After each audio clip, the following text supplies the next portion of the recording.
Hi there, guys. It's been a while since I've made a video. I've been working a lot on my writing.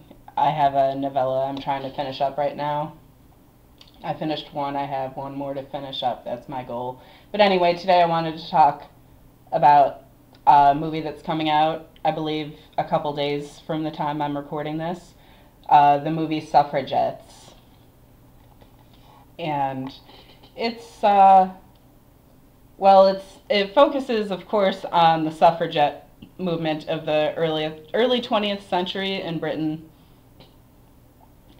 And I hate to really give a lot of attention or concern to a movie. You know, it's just technically a piece of media, just one piece of media. But at the same time, I think any movie of this nature by necessity dances on certain ideological fault lines. And this one seems to be no exception. In all fairness, it hasn't come out yet. I haven't seen it. I don't know what, or in all fairness, if any ideological slant it will choose to take on the issues. But that being said, you know, from what little we've seen in the trailers and such, we've seen two main characters. The lead, played by Carey Mulligan, she plays basically an every woman, a fictional character made up for the purpose of the movie, named Maud Watts. Now, Maud Watts, it is supposed to be this woman who's lower on the socioeconomic stratum, but she's part of the suffragette movement, which we know in retrospect that the suffragette movement was really specifically for rich white women, very specifically and shamelessly so.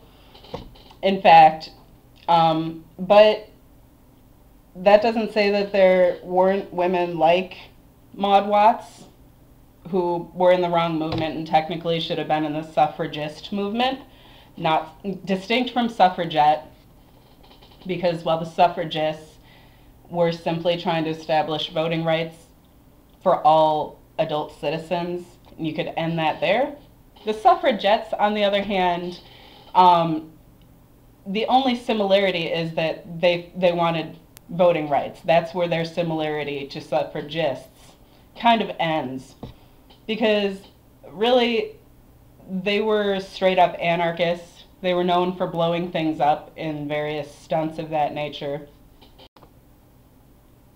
And so you had these anarchists who were not only sexist and exclusively composed of females, but also very classist, I guess you could say.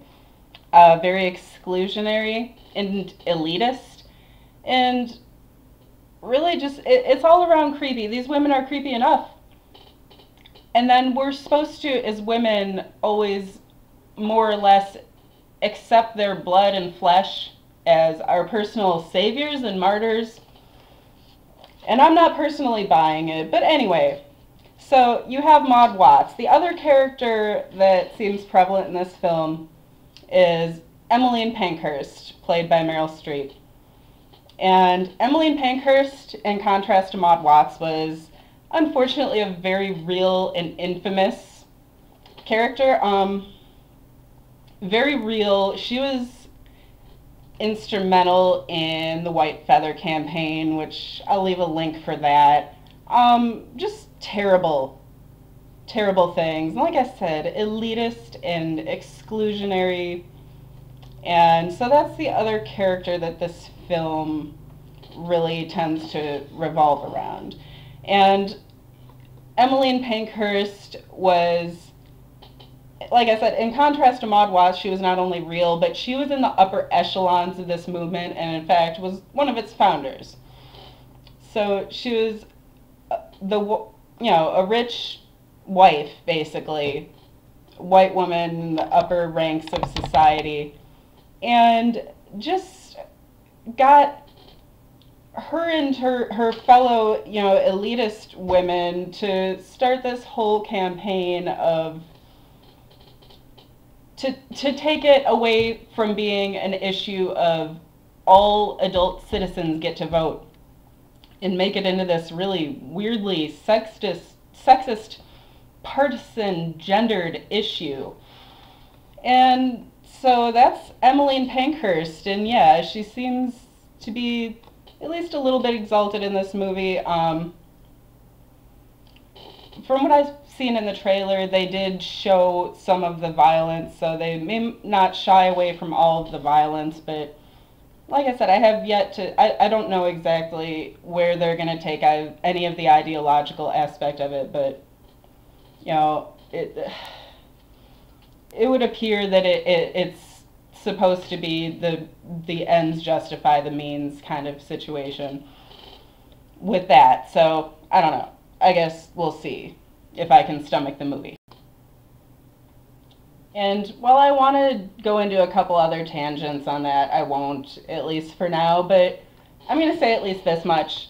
The point is, Emmeline Pankhurst, I can't go so far as to say she was nobody's hero. She's not my hero, or the hero of anybody I've ever known, or really anybody except an elitist, exclusionary, white female supremacist. So if you're that, she's your hero. Good for you. Me? No. Will I accept her blood or her flesh?